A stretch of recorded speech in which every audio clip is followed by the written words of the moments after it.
Hi, I'm Dr. Mitsy, Navales, Antolin. I'm a dentist who specializes in treating children, but I also do general dentistry for the parents of my patients and the whole family. Having good oral health affects our whole system. Now, our mouth is the portal of entry to the body.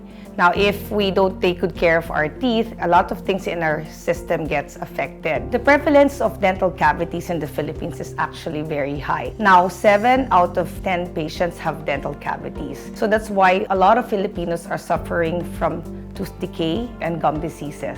Okay, a lot of Filipinos think that the teeth is not important, that it's okay to leave it untreated, and that they will only go to dentist if they're in pain. And then some of them will only go to the dentist if they're in severe pain, and then most of them will probably just say, bunutin na lang natin yung ngipin kasi masakit. But what they don't understand is that having incomplete set of dentition can actually affect the way we eat, the way we speak, and it can also affect our livelihood. If we extract the teeth, what happens is the whole mouth gets affected. Nagmo-move yung mga ngipin natin. So when the teeth moves, so the way we chew our food is not gonna be the same anymore. And then what happens is when there's gaps in between the teeth, the food gets entrapped in between the spaces, and then that leads to gum diseases and cavities. If we don't take good care of our teeth, okay, the body can be affected as well, because we all know that it is through our mouth where we eat, speak, and smile. Now, if we are not able to eat properly, then the whole body gets affected. Syempre kasi because we're deprived of proper nutrition. And also, when we leave all these cavities untreated, it affects our whole well-being because we are in pain. And then also another thing is we harbor bacteria in the mouth, and these bacteria can get into our bloodstream, can affect the heart, okay, sometimes even the brain. All these bacteria can transfer into the spaces and can get into the bloodstream and can lead into sometimes brain abscesses. Having a poor oral health can lead to gum disease, and these gum disease can lead to heart attack, because what happens is the bacteria from the gum disease can get into the bloodstream and can cause the arterial blockage and can cause atherosclerosis, which leads to heart attack. So having poor oral hygiene can also lead to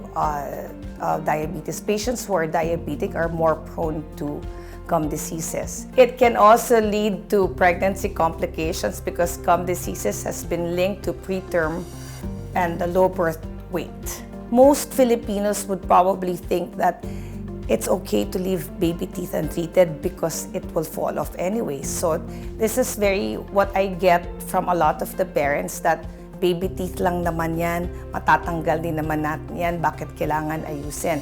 So what I tell my patients is that the cavities on children's teeth can affect the permanent teeth. The bacteria on the baby teeth can transfer to the permanent teeth also. So which is why a lot of Filipinos are suffering from gum disease, because of the neglect also of oral hygiene from childhood. Sometimes when we brush our teeth, we're not really able to remove all the hard calcular deposits, or yung tinatawag natin na tartar.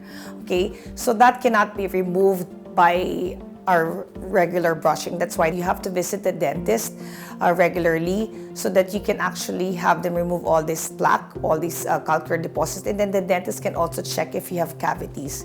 Dentist needs to do an x-ray, routine x-ray, so that you can actually see already if there's cavities that's starting to develop. So early dental care is very, very important. And then a lot of people think that going to the dentist is very expensive, but actually it's not. It's the neglect of not visiting your dentist and only going to your dentist when there is a problem. In order to achieve good oral health, it's important that we brush our teeth 2 to 3 times a day with the use of proper toothbrush with the soft bristle. You have to angulate your toothbrush correctly.